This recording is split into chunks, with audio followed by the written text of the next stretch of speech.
Assalamualaikum warahmatullahi wabarakatuh.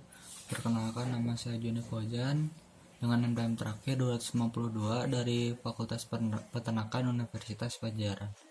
Di sini saya akan menjelaskan mengenai egg grading sebagai pengganti tugas tentang egg grading dari matkul PTU.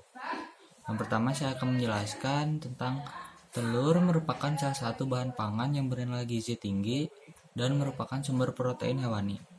Khususnya asam amino esensial, protein dalam telur memberikan pengaruh yang lebih baik daripada bahan protein lainnya, karena zat gizi dalam telur mempunyai daya cerna yang tinggi.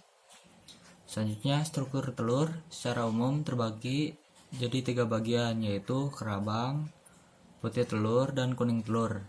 Masing-masingnya mempunyai kadar kerabang 11%, putih telur 57%, dan kuning telur 32%. Sedangkan kandungan zat gizi sebutir telur utuh adalah air 65%, protein 11,8%, lemak 11%, dan karbohidrat 0,1%. Yang terakhir mineral 11,6%.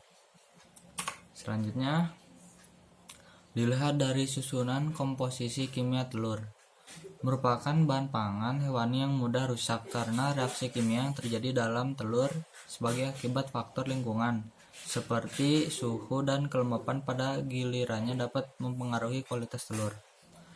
Kualitas telur ditentukan oleh kualitas bagian dalam telur dan bagian luar telur. Kualitas dalam diantaranya nilai Hog unit atau HU, kekentalan putih dan kuning telur, ada tidaknya noda pada putih atau kuning telur, dan kualitas luarnya itu diantaranya keutuhan, kebersihan, dan bentuk telur. Selanjutnya, ini kualitas telur merupakan klasifikasi karakteristik telur yang dapat mempengaruhi penilaian konsumen, atau dengan kata lain adalah sekumpulan ciri-ciri suatu produk atau telur yang ada hubungannya dengan daya guna dan berpengaruh terhadap penerimaan konsumen. Sedangkan grade atau kelas adalah penggolongan atau pengelompokan suatu produk atau telur yang mempunyai ciri-ciri yang khas dan serupa ke dalam tingkatan tertentu. Lanjut, di sini pengamatan kualitas telur itu dibagi menjadi 3, yaitu dengan eksterior atau sebelum dipecahkan, lalu interior setelah dipecahkan, dan pengamatan tambahan. Yang pertama ini yaitu pengamatan kualitas telur eksterior atau sebelum dipecahkan. Yang pertama itu bisa dari berat telur, lalu bentuk telur. Biasanya bentuk telur ini ada yang bulat atau lonjong. Selanjutnya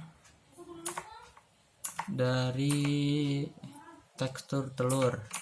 Biasanya ini tekstur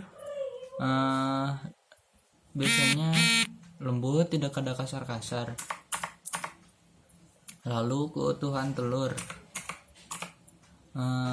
Keutuhan telur di sini, telur mempunyai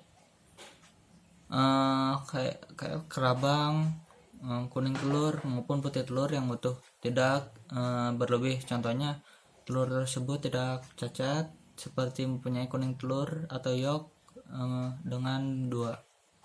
Selanjutnya, kebersihan telur. Di sini kebersihan telur itu terdiri dari bekas feses ayam maupun terdapat bercak-bercak. Ini ada rongga udara telur dan terakhir bayangan yolk. Selanjutnya, pengamatan kualitas telur interior atau setelah dipecahkan. Ada Hog unit atau HU, kondisi albumen, lalu kebersihan, bentuk, dan besar yolk. Terakhir, pengamatan tambahan, ada tebal kerabang, bobot bagian-bagian telur, indeks yolk atau IE, dan indeks albumin atau IA. Di sini ada standar penilaian kualitas telur. Ada kelas AA, kelas A, kelas B, kelas C, dan no grade. Di sini sudah jelas kalau no grade itu tidak layak untuk dikonsumsi, atau dari tekstur keutuhan, kebersihan dan lain-lainnya juga sudah tidak memenuhi. Jadi di sini tidak layak jual lah. Lalu untuk kelas AA di sini bisa dilihat dari teksturnya, bentuk normal, kekuatan baik, bebas permukaan kasar, bintik dan keriput. Nah, dari kebersihannya juga bersih, rongga udara nih di sini kedalaman 0,31 cm. Lalu haki unitnya dengan lebih dari 72. Besar dan bentuk yolknya kuning telur berbentuk bulat dan membukit serta terlihat kental. Nah, kebersihan yolknya bersih dan kondisi albumennya bersih. Di sini ada standar berat telur.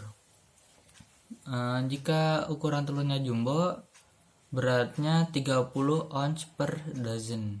Nah, extra large 27 ounce per dozen, large 24 ounce per dozen, medium 21 ounce per dozen, small 18 ounce per dozen, dan piwi 15 ounce per dozen. Ini ada standar bentuk telur. Nah, di sini kalau bulat tuh lebih dari 77 SI atau shape index, dan normal 69 sampai 77 shape index. Ini ada yang lonjong kurang dari 69. Nah, sekian mungkin pemaparan materi dari saya. Mohon maaf bila ada kesalahan. Terima kasih dan mohon maaf lagi. Wassalamualaikum warahmatullahi wabarakatuh.